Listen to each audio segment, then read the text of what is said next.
പല വിദഗ്ധരും അഭിപ്രായപ്പെട്ടിരുന്നത് സ്വർണ്ണവില 60,000 രൂപ വരെയൊക്കെ താഴാനുള്ള സാധ്യതയുണ്ട് എന്നാണ്.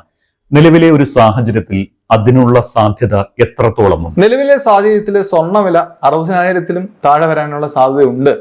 അതിന് പ്രധാനപ്പെട്ട കാരണം പറയാനുള്ളത്, സ്വർണ്ണവില മുകളിലേക്കും താഴേക്കും വന്ന ഒരുപാട് ചരിത്രങ്ങൾ ലോക ചരിത്രത്തിൽ തന്നെ ഉണ്ട്. നമ്മൾ 2011 മുതലുള്ള സ്വർണത്തിന്റെ വിലയെ പരിശോധിച്ചാൽ 2011 $1,900 ആയിരുന്നു ഒരു ഔൺസിനുണ്ടായിരുന്നത്. 2011 ജനുവരി മാസത്തിൽ $1,300 ഉണ്ടായിരുന്നത് $1,354 ഉണ്ടായിരുന്നത്. അത് 2011 സെപ്റ്റംബർ മാസം ആകുമ്പോഴേക്കും ഏകദേശം 1,900 അക്കാലത്തെ ഏറ്റവും ഉയർന്ന വിലയിലേക്ക് പോകുന്നു.